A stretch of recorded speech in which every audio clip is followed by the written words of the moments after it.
Hello and welcome to Warhammer Wednesday. In this week's video I will be taking a look back at 2017 and all the miniatures. I'll be giving you my favourite miniature of the year too. But before I do that, let's have a look at the Warhammer community website, which is right here. You can vote for your miniature of the year right here. You don't need to log in or anything like that. There is a list here of miniatures. Be wary though, because it's not just those. You can scroll up or down. So there's a huge, list of them here. Everything from Primaris to, Age of Sigmar and to the Mythic Blighthauler. So bear in mind, this is just Games Workshop. There's nothing here from Forge World, so there's no sort of Thunderhawk here or anything like that. There you go. That is all of the miniatures. So I'll leave you to take a look at this and vote for your favourite miniature. And feel free to share your favourite miniature of the year on this very video in the comments below. Okay, so let's have a look at the year in review. So it started off in January with the Fall of Cadia. This was a very quick, sort of supportive release from Games Workshop with the Fall of Cadia, which is a Gathering Storm 1. And we had these beautiful miniatures, including Belisarius Cawl and also Saint Celestine and Greyfax, along with Disciples of Tzeentch. Then in February, we had another Gathering Storm release, so Book 2, The Fracture of Baal Tan, where we got Iniad, which was the newborn sort of god that was created, along with Incarn and Inari. In March, we then had the third book, which was Gathering Storm 3, Rise of the Primarch, where it introduced Cypher and Voldus, and also the Primarch himself, Rabute Guilliman. In April, we had the Kharadron Overlords. I was very tempted to get these models. They look so cool.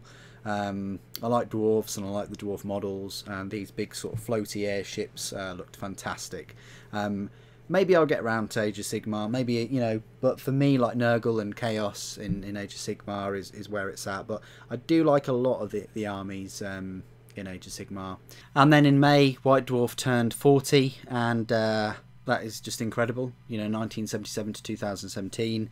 And also at the end of May, I went to Warhammer Fest. There's a video on the channel, had an amazing time. I managed to pick up the Thunderhawk. We'll go through a Forge World year in review in this video too. I managed to pick up a Thunderhawk as well at the Warhammer Fest. Again, there's videos on the channel, and I'll be doing a separate Forge World year in review video to complement this one. So that was May, pretty big month. Also at the Warhammer Fest, we got to see 8th edition, the Dark Imperium box set and things. But alongside May, they also had the new Blood Bowl Team 2, which were the Skarskrag Snivelers. And then in June, that's when the Dark Imperium box set was released. Best edition ever, 8th edition. Yeah, it's a very good edition. And a lot of models here. A decent number of Primaris, Space Marines, and a great start to a Death Guard army too.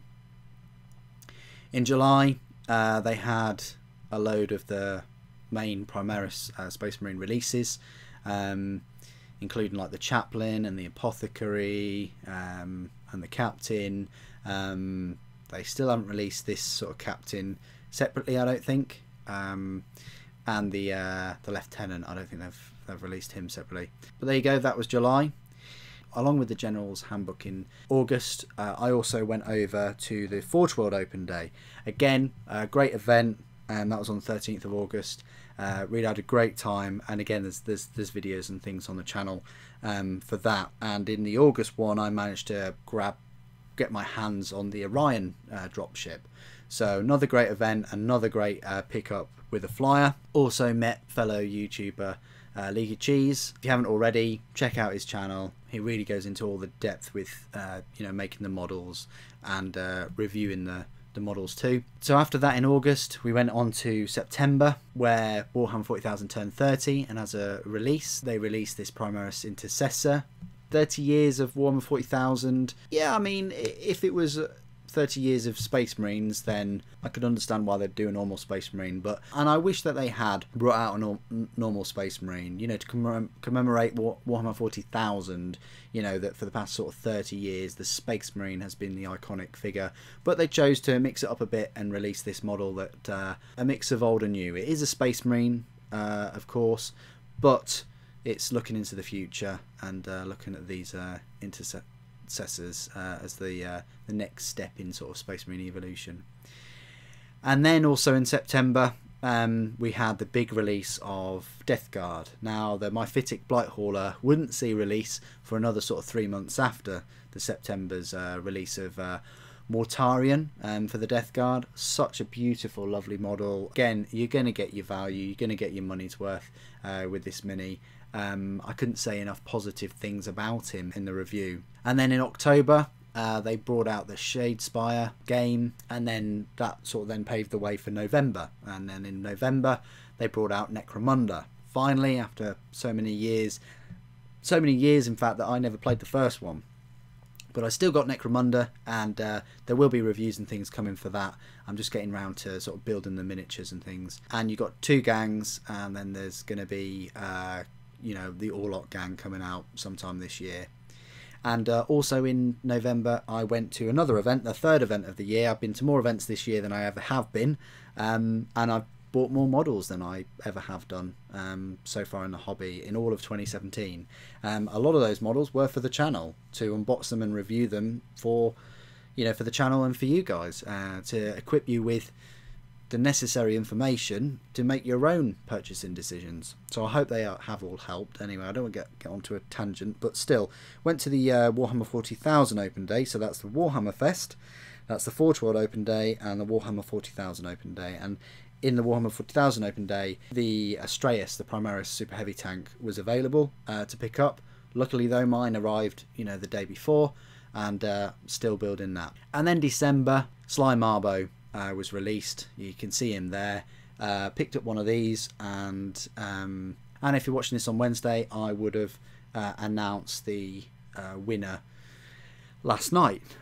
So I hope you enjoy the model. But there's a couple of other models obviously that didn't make it in this year as well, like the Mythitic Blighthauler, and they didn't really go into depth about their easy to build kits as well. Both the First Strike set that came out a few weeks after the Dark Imperium set actually, and also the Mythitic Blighthauler and the Dreadnought, which I would make honourable mentions to also. There's a lot of releases this year, as you can see, many that Games Workshop didn't cover in this little article that they wrote. But Games Workshop wise, for the whole of this year, when you look at pricing and you look at ease of build and battlefield effectiveness and all the rest of it, I really would give my model of the year from Games Workshop, at least, that would be the Mythitic Blighthauler. Mortarion is a beautiful, fantastic model, beautifully sculpted.